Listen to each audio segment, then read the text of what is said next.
Hello there, Vic Benedict here. We're playing Uncharted 3 Remastered on Brutal difficulty. This is my guide and walkthrough.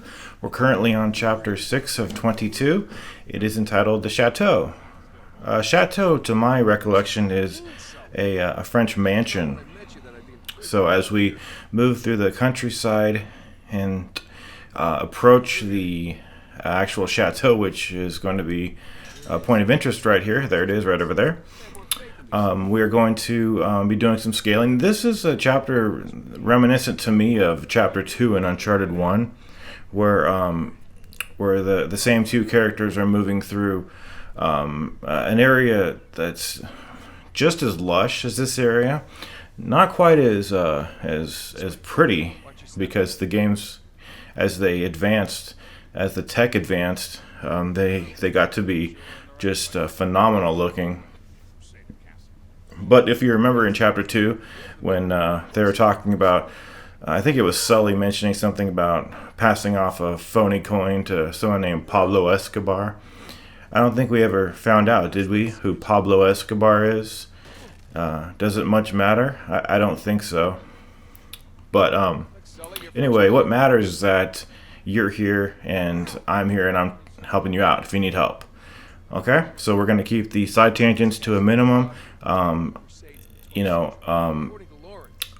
But if there's any moment where there's any low points, I'll definitely, we could talk about different things.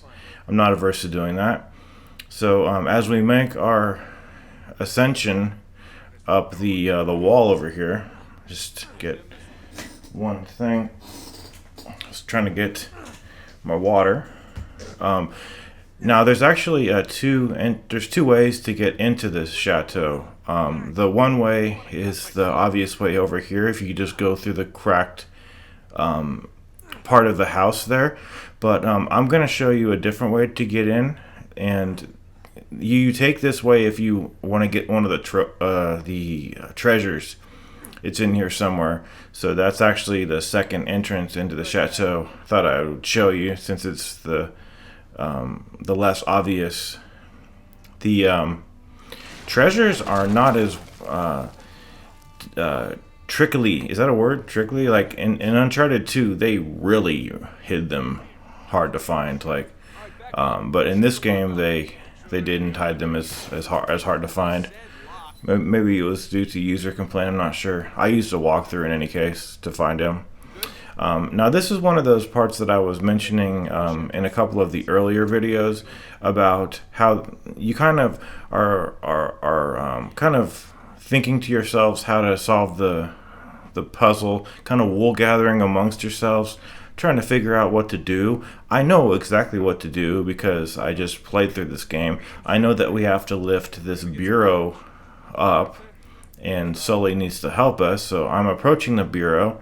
And it's just one of those things where, I wish we could just hurry this up a little bit. You see, I got the triangle prompt, but you have to wait for scripting to play out, and it's kind of frustrating sometimes. So, ultimately, what was that? 10 seconds of our lives, 15 seconds, but I just wish, we could have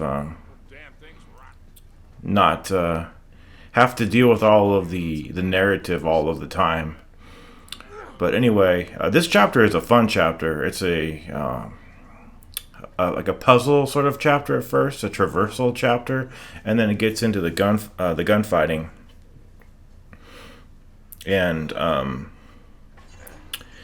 yet again, I was faced with, okay, so here's my dilemma on the fight that is the first fight of this chapter. I did the fight. I got myself an unwanted checkpoint, and I said to myself, "Damn, I wish I could just restart the encounter or something like that." But then I remembered that this game doesn't have a reset encounter feature. Only the fourth game has that. So without the ability to restart the chapter, I mean, there's literally no way to restart the chapter, even if you clear the chapter. the only way to do it, what I'm going to have to do from now on is carefully. I'm gonna watch my own guide actually in preparation for the fights, just so that I can recall to memory what exactly I might need to save my game on, because the only way to get back to a point where you want to restart an area would be to outright just save the game, and I believe that actually works. You know, like if you screw up on a stealth section and you want to start over from the actual beginning of the encounter, not from an unwanted checkpoint some ways through the encounter, the only way would be to save your game, you know. And it sounds kind of obvious, that doesn't it? Maybe not. That's just not how it worked so far, you know. So I just wish there was that consistency. Anyway, now we're going to be doing a brief little puzzle. This is a very simple puzzle, just the way I like them. Now, the shield and the axe statues must face each other. So just turn these two coats of armor so that they face one another. There's one coat of arms that we will not have to interact with. This is the axe statue. So just face it towards the shield statue, and then we're going to be going over to the coat of arms with the morning star, and then just face this morning star coat of arms towards the shield coat of arms. The only other coat of arms is the one that holds the sword, and you won't need to do anything with that if you have moved the coats of arms in the manner in which I told you to. So, did you get that? Did you get it? Did you swallow it down your throat, motherfucker? I'm just kidding, guys. A little levity, you know? Because without levity, you know, some folks can't get a breather. Sometimes we need a breather, you know? But I don't want to turn it into an obscenity fest, if I can help it. You know, just saying that one word right there, probably YouTube will hear that through its botting system, and they will not let me make money from the video. Not that I, you know, mind, but I do think that that's a form of censorship that I don't agree with. You know, because then you always have to self-monitor yourself. You know, and it's like I've said before, it's censorship before the fact. You know. Anyway, we're coming up onto a really cool fight. Now, this fight has the potential to be difficult, but I've got a good way to deal with it for you guys.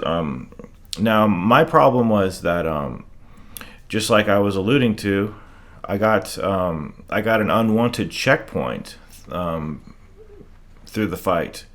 You know, there was a circumstance arose where they gave me a checkpoint, and sometimes during a fight, a checkpoint is like mana from heaven. You know what I'm saying? Like it's like, for instance, remember on Uncharted 4, where there was that huge gunfight, chapter 15 or something. Do you see that? It looks like a bug on the upper right side of the screen there. I was almost freaking out. But you know, sometimes a checkpoint can lift your spirits and make you happy, but this time it irritated me. I wanted to reset the encounter, but I couldn't. So if I had saved my game over here on a separate save file, I could have reset the encounter. So that's what I'm going to do from now on. That's what I would recommend you do. It's primarily for the editing, guys. That's what the issue is. You know, so I want the footage to be a certain way. But anyway, yank the first guy down. And the only other guy that you can stealth kill with relative safety is this guy over here. And now we're going to do something pretty cool, actually. We're going to come on up here, and we're going to stand behind this piece of cover over here. There is an edit right over here somewhere, right over here, because they gave me that checkpoint, like I said. And the cool thing about this, look at this, as we get two of the same sprites coming up. And I know they're not sprites, I'm just kidding, but But it's funny because you're gonna get a stack of bodies building up right beneath you.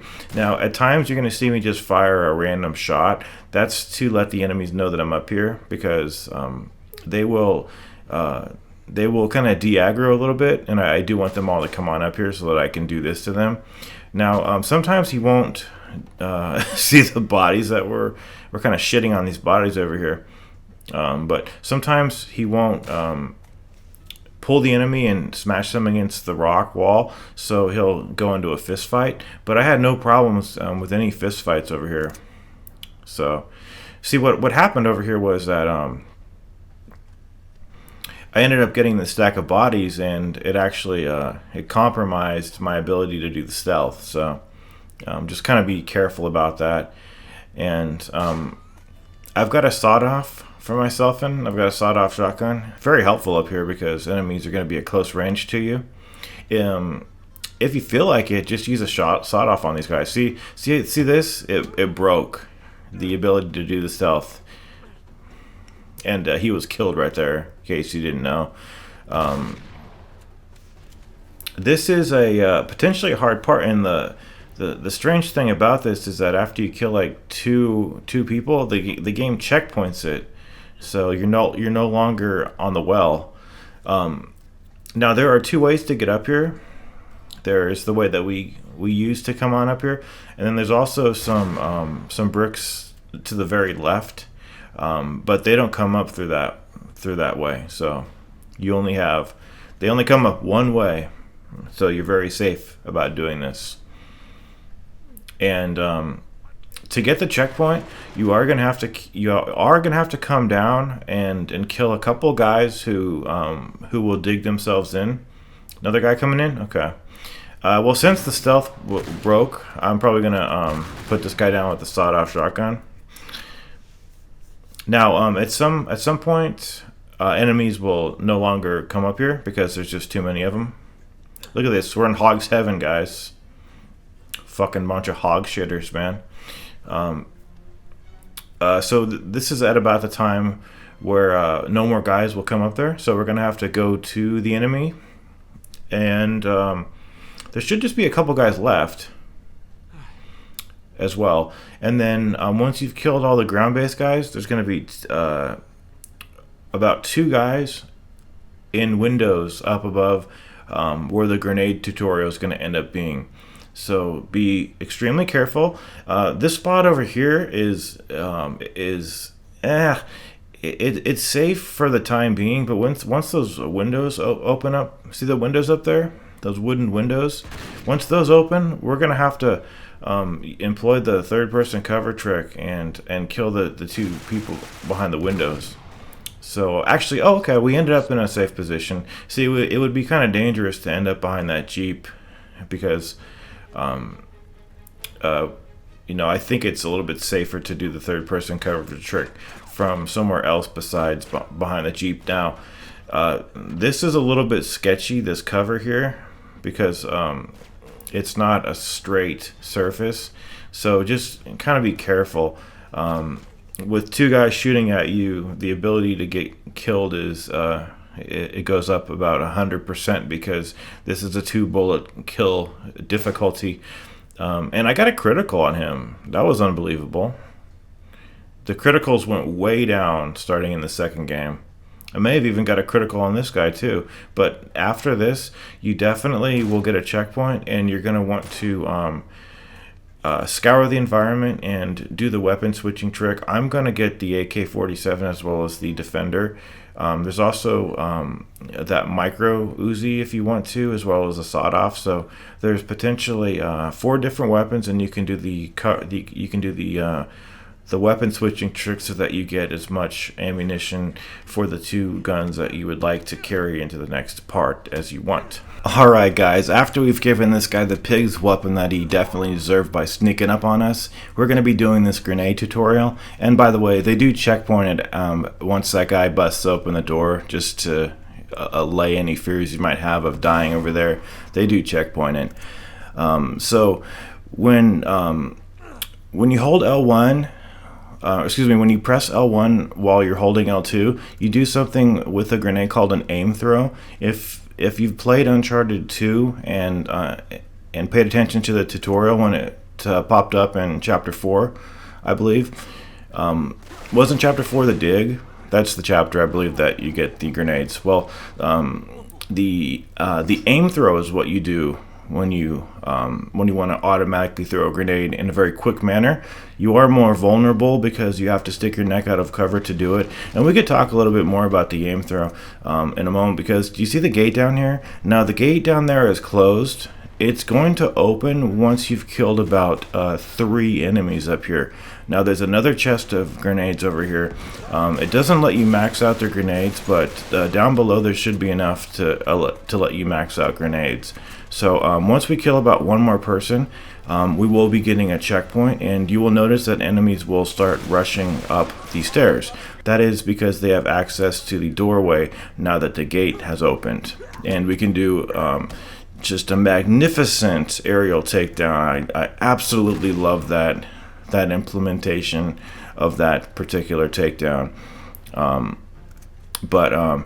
This is a longish fight, but the number of checkpoints that you get on it is it makes it a lot less difficult than you might fear that it is, because in a moment you're going to get another checkpoint on top of the one that you just got. So once Sully says, "How the hell did they find us?" and Nathan says, "They must have followed us," that's the point at which you get another checkpoint, which on my campaign was roundabout right over here. So you're gonna need to take him out because he's wreaking havoc on you. And now, okay, so Chapter 6 in Uncharted 3, this chapter here, this is the Chateau. This is the introductory chapter of the grenades. So now that you've shaken hands with the grenades, metaphorically speaking, now we can actually talk about them because they have relevance. You may notice that over here there is another grenade, as well as a Smith & Wesson 44, so I would definitely recommend picking the latter up as well as the grenade. So you can come back up here too, and there may be enemies rushing up the stairs to greet you. I'm not sure if they continue to come up the stairs. I would be inclined to believe that they do. But in this version of Uncharted, and only this version of Uncharted, there's something called a throwback mechanic of the grenades. So when enemies have thrown grenades at you, if you're within, yeah, they do continue to come up. If you're within the when you're within a certain radius of a grenade's landing, you have the ability to toss it back. Now, sometimes it can comically result that you throw it back and it bounces right off into a piece of cover right next to you and you die. Now, that's just one of the risks you have to take, because the game is giving you an opportunity to defend yourself when you possibly have no bullets. Because on brutal difficulty, that's a high chance that you have no bullets. Especially to the person who doesn't know about the weapon switching trick, there's a huge chance that you might have no bullets on regular occasions. So, once the fight is over, scour the environment for what you want, and then we'll be heading on up here. But the throwback mechanic is liked by others, held in contempt by others yet, and held in general indifference by still others. Me personally, I love the throwback mechanic.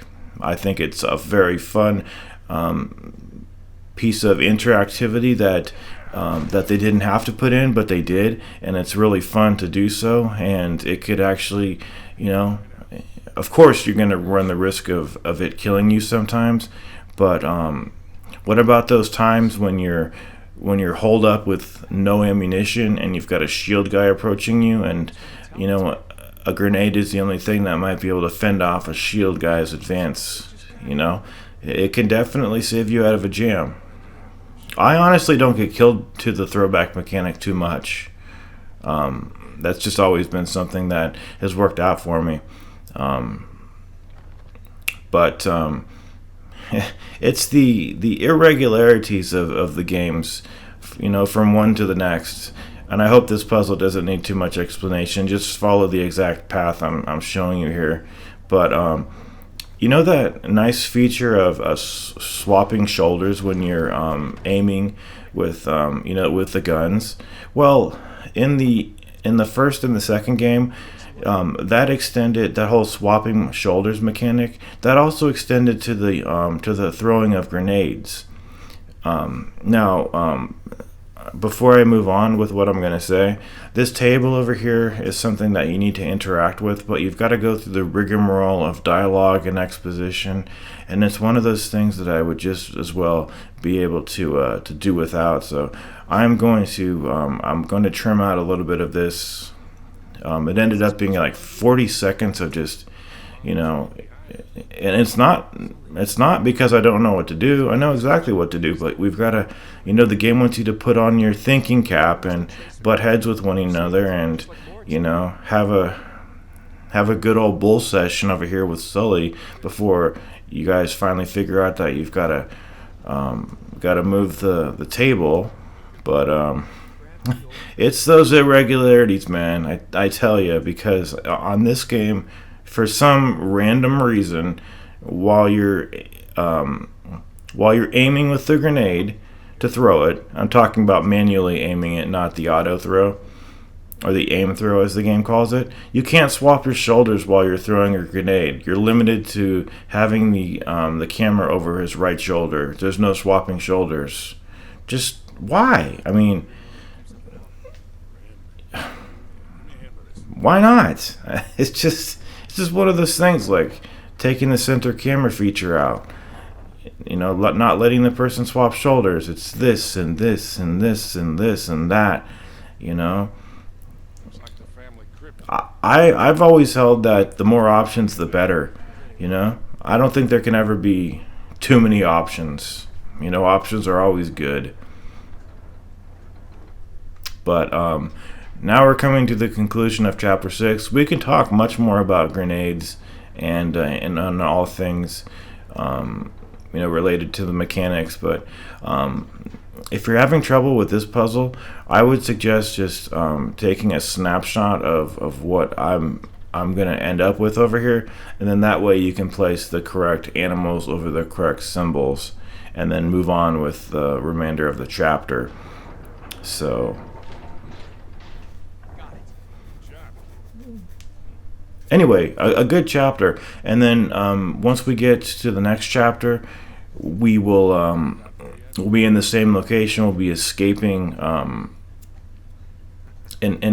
insectile threat, and then getting the hell out of Dodge as we scatter for safety, and eventually leave the chateau, although it's going to be in ashes when we leave, and not because of us, but because of the villain. But anyway, that's going to be the end of the video, guys. Thank you very much for watching. I hope it helped you out, and I will see you in Chapter 7. Take care. Huh? It's in Sabaean script. Well, that'd be from ancient Yemen, all right? Yeah, exactly where Francis Drake would have landed back in the 16th century. Could be the name of a city? Yeah, from 3,000 years ago. Without the rest of that inscription, we still don't know where to look. Well, let's hope the other half is in Syria. Yeah, and the Cutter and Chloe can find it.